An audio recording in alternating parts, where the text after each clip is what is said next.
Hi, it's me, Egbert, Egggburt, the owner of this radio station. I invite everyone to listen, no matter if you're young, old, black, white, Republican, Democrat, Libertarian, heck, I even want real estate agents listening to my station. Yes, even Rick and Tracy. You're all welcome. Now, it's back to my Goodwill ambassadors, Brad and John. John, that commercial right before Egbert came on with Smash. Have you ever listened to Smash on the radio? I haven't, no. Okay. Smash is a fascinating guy, and a lot of interesting things about him. First off, originally from Indianapolis, and a couple interesting radio stories as far as Smash is concerned. He's been in the business 45 years. Not as long as I have, but a long time. And I think probably one of the most interesting stories was he was hired to be one of Howard Stern's sidekick when Howard was in D.C., I believe the station's D.C. 101, and he moved from Indianapolis to D.C., went to the radio station for his first day to be on the air with Stern. I believe Stern was working afternoons, shows up at the radio station, and the general manager informs him that they just fired Howard Stern. So that's great. So he moved. And what station was Smash on here in town? He was on, well, see, that was the thing where I was going to lead into this. He was on KSHE. Matter of fact, for a long time, he was on the mornings on 97.1. Him and Jamie Allman were co-hosts, believe it or not, if you can believe that. And then Smash was let go, unfortunately, and Jamie took over the show by himself. And Smash has bounced around. Smash has been over on Sports Station, and most recently he was on K-Wulf. And the reason I talked to him is, first off, he does a religious show, which we run on our stations here on both this station, both Egbert and on Westplex 107.1, between 7 and 8. Sort of an interesting story. Smash, by birth, is Jewish, and he was raised Jewish, but he has essentially converted to essentially Christianity, and he does a Christian music show when he talks between the songs and gives you, little Bible verses and things like that. And he's become a very, very, very religious guy. Sort of sad part of Smash is his health's not the best. His wife passed away a few years ago, and I called him to talk to him about a couple things. But honestly, the reason I called him was the wheels are falling off at this new station, K-Wulf. They ballyhooed the fact that they had JC and Smash and Katie Cruz, and they're trying to put together that old KSHE kind of vibe kind of station. And all of a sudden, JC's gone, and Smash is gone, and Katie Cruz is leaving. And I just said, okay, what's going on? And here's the interesting thing. Smash just won't talk bad. He's one of those guys that he won't say, well, this guy's a jerk and this guy's a jerk. Yeah.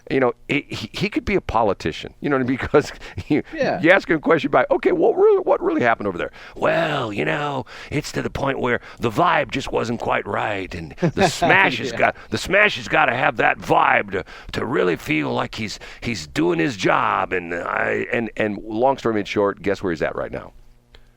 I have no idea. He's on Tracy's station. Oh, nice. Now, real quick, who owns the Wolf? Well, see, the interesting story about this is K-Wulf is owned by Buzz Eckelkamp, the same guy the same guy that owns all the Tracy stations. He owns quite a few of those. It's a long, complicated story. Buzz got into a partnership. The guy who actually owned all the stations was a guy by the name of Randy Wachter, who I go way back in time to, like when I was like 18 years old. It's a crazy thing. I met Randy, and it's a weird, bizarre, strange story. But Buzz owns the stations now, and he's bought some more stations. They're doing essentially what they're doing. They're two different operations. They've got all the stations. They're essentially leasing the stations to Tracy, what we call in the radio business an LMA, and then he is running K-Wulf, which is on several different. It's on 920 AM and it's on 101.5 FM and 101.7 FM. So and what's interesting is what they've done is they put together a station that it's like, once again, if you would dial back time to like KSHE probably 20, 25 years ago, that's the vibe they're going for. And once again, if you're like a 55-pluser, it's a good station. But if you're somebody like you, John, you would listen to it and go like, I don't get it. I would listen. I know, but I would listen to the Viper. I would listen to 100.7 because they play a lot of rock from my era. And It's almost all automated, and it's run by computers, and you don't have to listen to humans.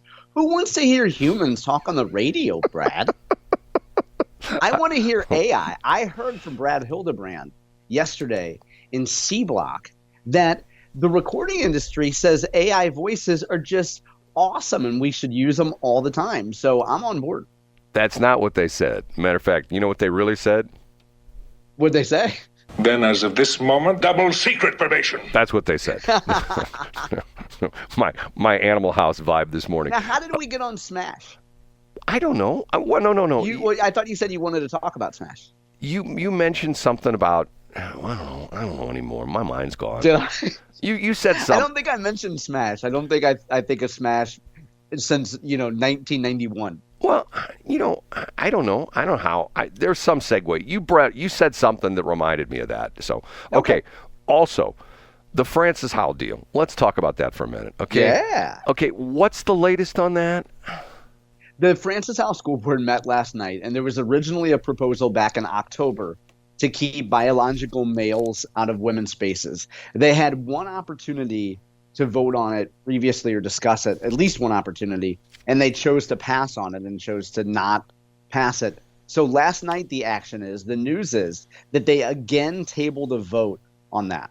So now it appears as though they're unwilling to take a stance to say no boys and girls spaces. They did, however, pass a measure that essentially tightens what can be talked about in classrooms. Teachers are not supposed to talk about gender identity in the classroom. I guess the devil is in the details there, Brad.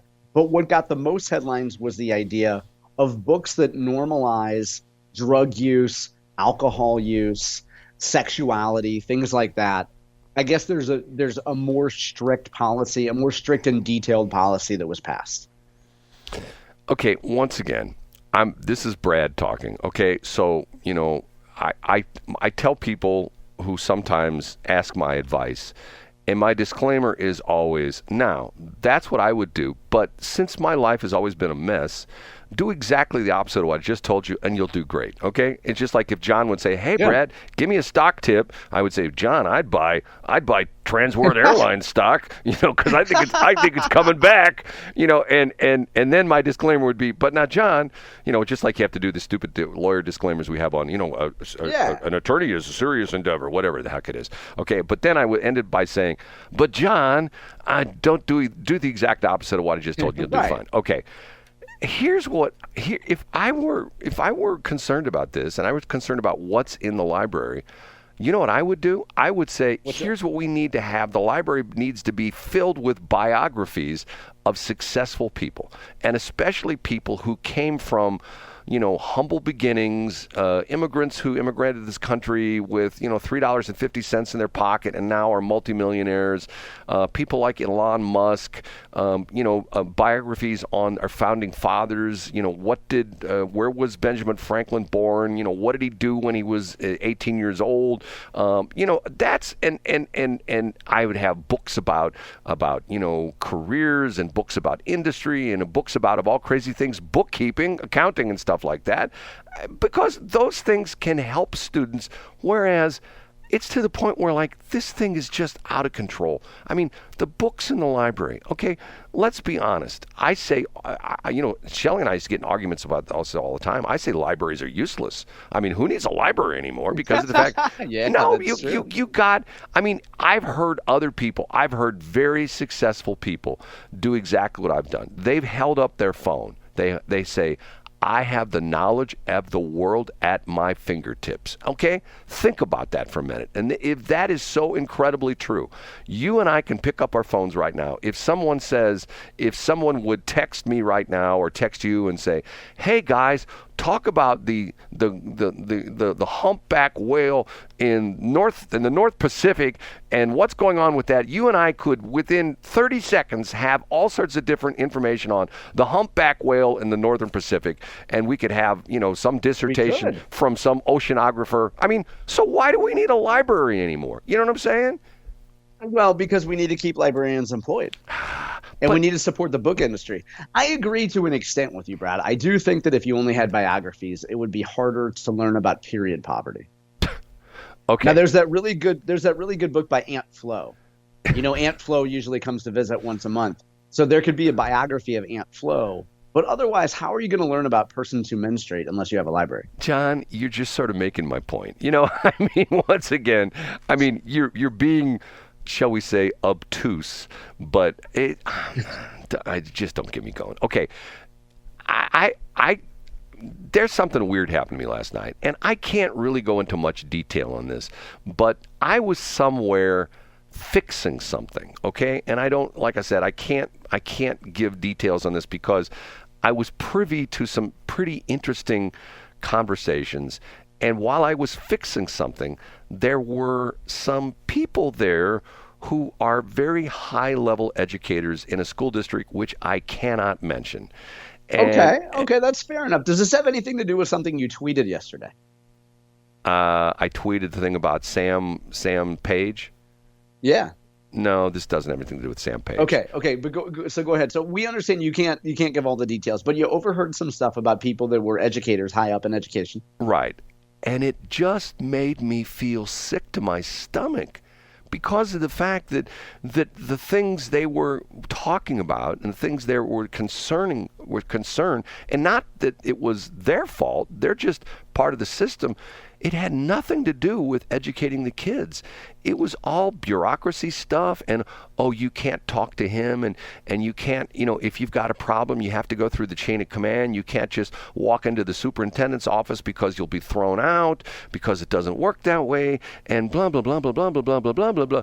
And it's to the point where I thought to myself, man, I am sure glad I don't have kids. I don't have kids in any school district now, but I thought to myself, I'm sure glad I don't have kids in this school district because they're not even talking about educating the kids. And the sad part of it is the bureaucracy has gotten so thick, so many levels and so many do's and don'ts. And then, unfortunately, so many people in high-level positions who should not be in those high-level positions, and everybody knows it, but the problem is they can't do anything about it because of the fact that, that person is, everybody sort of wink, wink, nod, nod, well, he's only got 3 more years till he retires, and we're just going to have to endure it for another 3 years. I'm thinking to myself, God, is this horrible?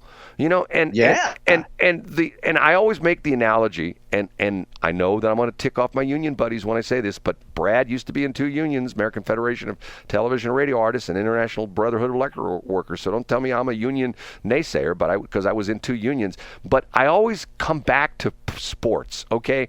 Let's go back to when Yadier Molina was still playing for the Cardinals. Let's say the last couple seasons he played, he dropped a lot of balls, and he couldn't have thrown anybody out at second base anymore, and he couldn't. His batting average was 125, and nobody would be saying, "Oh, well, Yachty's he's almost getting ready to retire. Let's just keep him for a couple more years because he's going to retire in 2 years." They would say, "Oh, Yachty's had his better days, but get him out of there and get somebody that we can win a pennant with." You know what I'm saying? Absolutely, I know exactly what you mean. Yeah, especially if he was playing like the 2024 Cardinals. Right. But your point is well taken, Brad. They would say, "Get that bum out of there." Yeah, we know he was great once upon a time, but he sucks now, so get him out of there. Okay, that's okay. A lot of stuff in this one.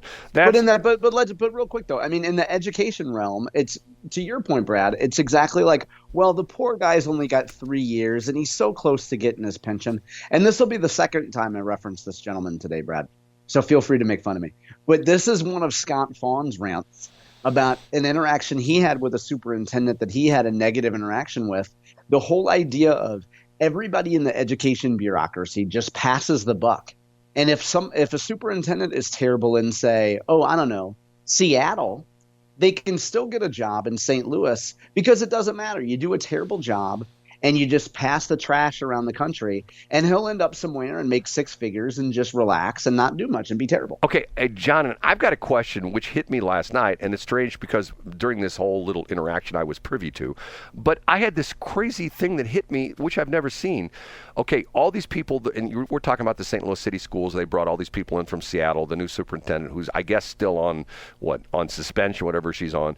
And she brought in all her buddies from Seattle, and she set them with little LLCs and stuff like that. Okay, what happened to all those administrators previous to her coming into St. Louis, who used to be in the St. Louis school district? Did they just fire them all? Were they? I mean, because she replaced. No, or they retired, or there were just legitimate vacancies, or she made the argument for some of these offices, Brad, why she needed to create new roles. I think at least one of the roles was brand new. She created out of thin air. So that was the flow role. Remember, you and I kidded about that. Remember the one dude? Yeah, the guy that studied flow, right? Flow analysis, and that has nothing to do with period poverty, by the way. Because sometimes you'll have heavy flow, and sometimes you'll have light flow, and sometimes she says, "John, I'm just spotting," you know. John's just not going to let that go, is he? Okay, well, let's start a clean slate here. Let's break just a tad bit early because something I want to talk about, and it's going to take more than 2 minutes. But Brad has a rant. And once again, this is very frustrating for me in the respect that another situation where the government, and I know people are going to say, well, that's not really the government. Well, we'll talk about it, okay? Are you interested in this, John? I'm absolutely. Are you sitting on the edge of your chair? With 4 letters that start with U and end with S. I think you may be right. Okay. Thanks for checking out the Brad and John Show podcast. This segment of the show is brought to you by John Combest's book, Stalking, Harassment, Internet Trolling, A Guide to Recovering and Rebuilding After Online Attacks. It's a great reference if you've ever been the unfortunate target of a social media attack.